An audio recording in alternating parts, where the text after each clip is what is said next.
दोस्तों, आज की जो सच्ची घटना मैं आपको सुनाने वाला हूँ, दरअसल ये कहानी एक ऐसे व्यक्ति की है जो अपने इलाके का काफ़ी दबंग था।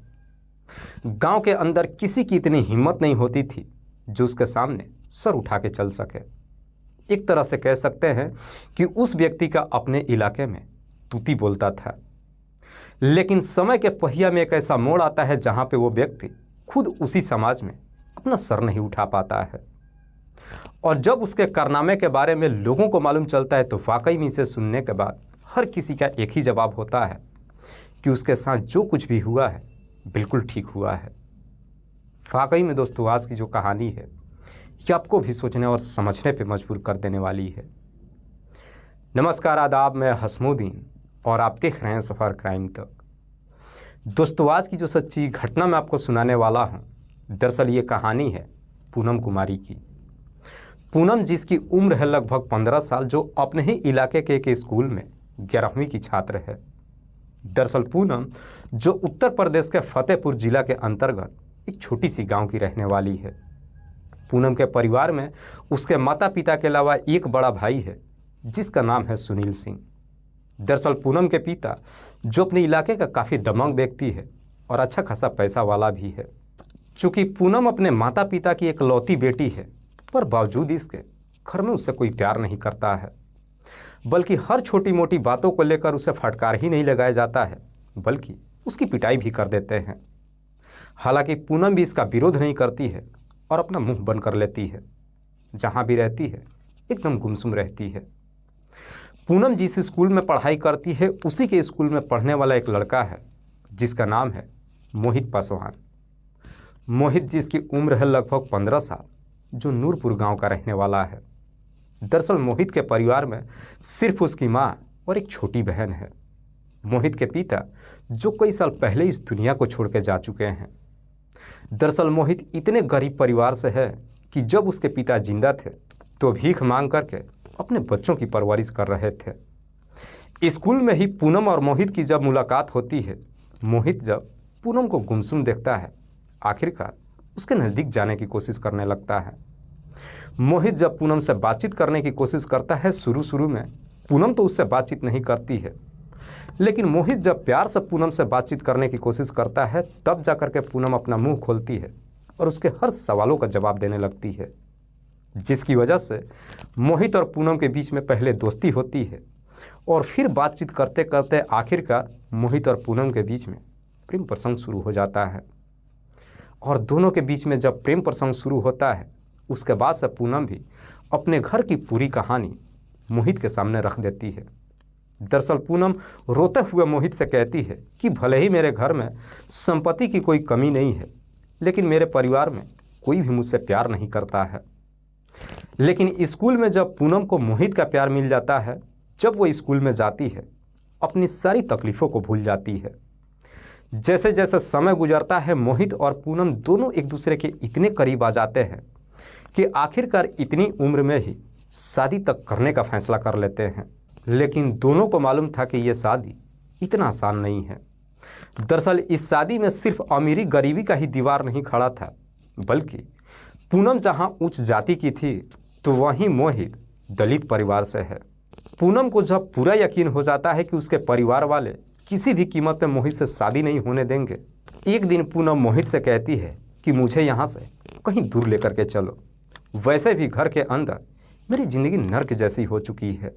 पूनम जब मोहित के साथ जाने के लिए तैयार हो जाती है, उसके बाद से मोहित एक दिन पूनम को लेकर घर से भाग जाता है।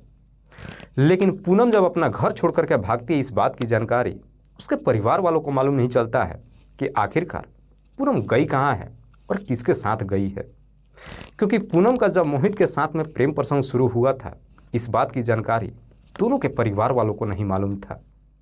लेकिन पूनम जब मोहित के साथ भाग जाती है, उसके बाद से अब पूनम के परिवार वाले उसे ढूंढने लगते हैं और जब थोड़ी सी कोशिश करते हैं, आखिरकार उन्हें मालूम चल जाता है कि नूरपुर गांव का रहने वाला मोहित पूनम को लेकर के भाग गया है।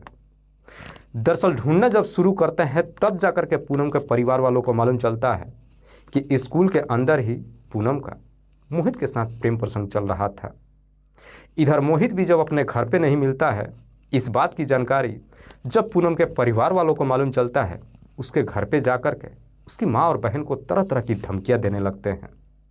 लेकिन सबसे बड़ी दिक्कत ये थी कि मोहित पूनम को लेकर के कहाँ गया था, इस बात की जानकारी खुद उसके परिवार वालों को भी नहीं मालूम था। पूनम के परिवार वाले तरह तरह की धमकियाँ दे तो देते हैं, पर बावजूद इसके इन दोनों का कहीं कुछ पता नहीं चलता है और धीरे धीरे ये बात गांव मोहल्ले में फैल जाती है। आस पड़ोस के लोगों को जब मालूम चलता है तो लोग भी अब तरह तरह की बातें करने लगते हैं और लगभग हर किसी के ज़बान से सिर्फ एक ही जवाब निकलता है कि मोहित ने जो कुछ भी किया है बिल्कुल ठीक किया है, क्योंकि पूनम का पिता जो समाज में काफ़ी सर उठा करके चल रहा था, अब अपनी बेटी की वजह से समाज में किसी को मुंह नहीं दिखा पाएगा। गांव के लोग जब तरह तरह की बातें करते हैं और इस बात की जानकारी जब पूनम के परिवार वालों को मालूम चलता है, आखिरकार वे बर्दाश्त नहीं कर पाते हैं और फिर नज़दीकी थाने में जा कर के मोहित के नाम पर नामजद मुकदमा दर्ज करा देते हैं। दरअसल पूनम के पिता पुलिस वालों से कहता है कि मोहित मेरी बेटी को भगा कर ले ही नहीं गया है, बल्कि मेरी बेटी के साथ दुष्कर्म भी किया है।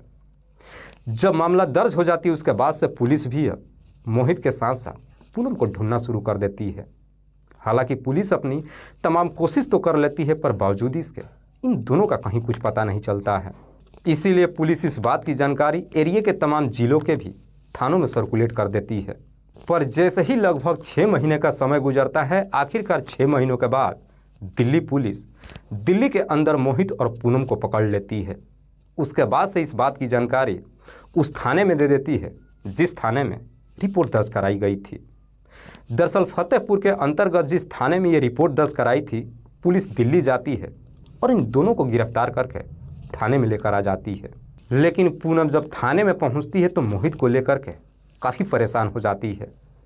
दरअसल पूनम को पहले ही मालूम था कि अब आगे होने वाला क्या है, क्योंकि उसके परिवार वालों का पुलिस से अच्छा खासा तालमेल था।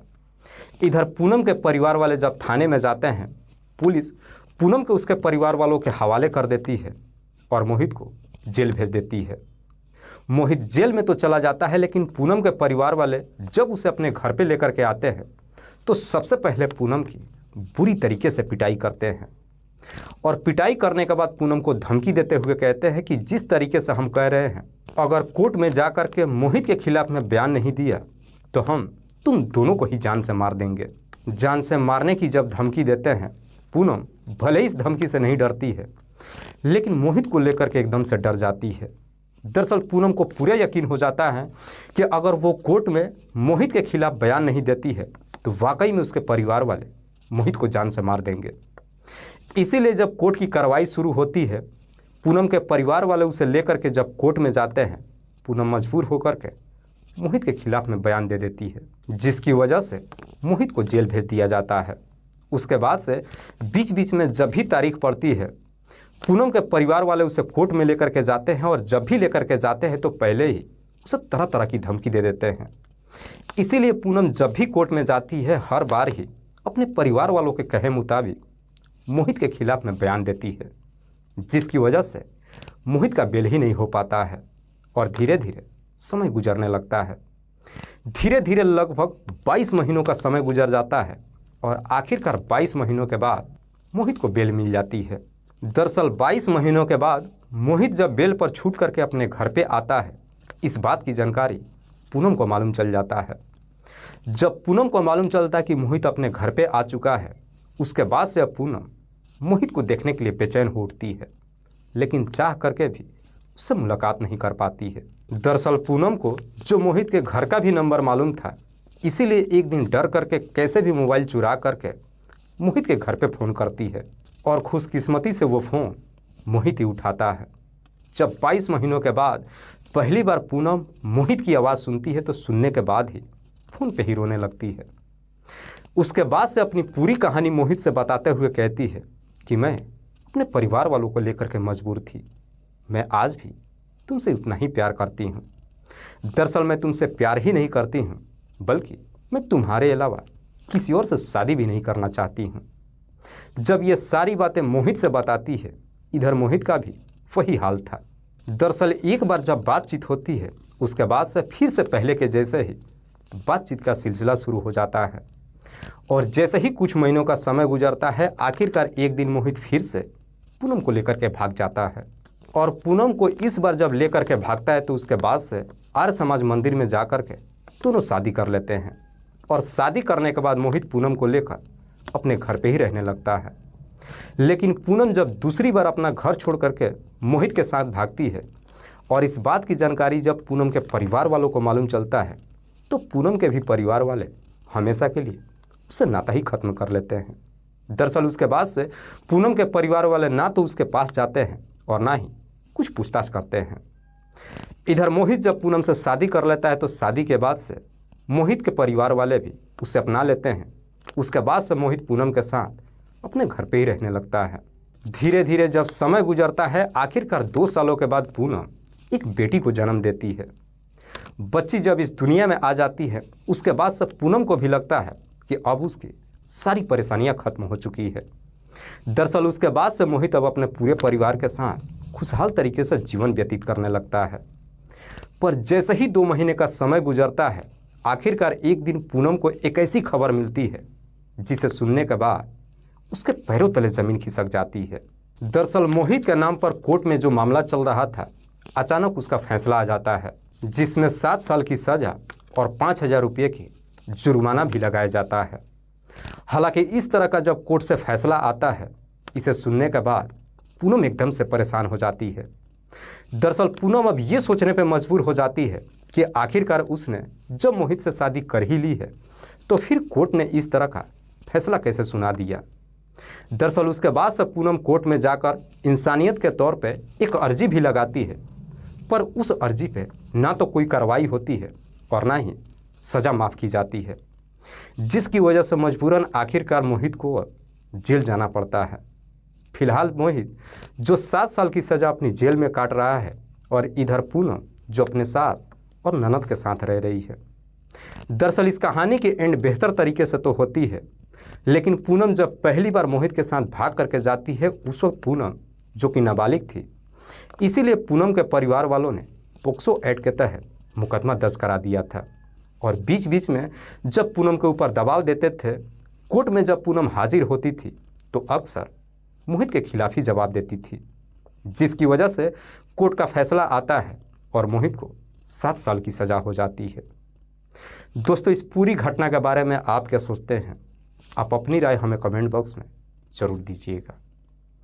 जाते जाते मैं आपको बता दूं कि कुछ मेरे व्यूअर्स हैं जो रोज़ाना मेरे इस वीडियो को देखते ही नहीं हैं, बल्कि अपना कीमती समय निकाल कर मुझे अपना प्यार भी देते हैं, जिनमें से एक का नाम है उषा अहिरवार।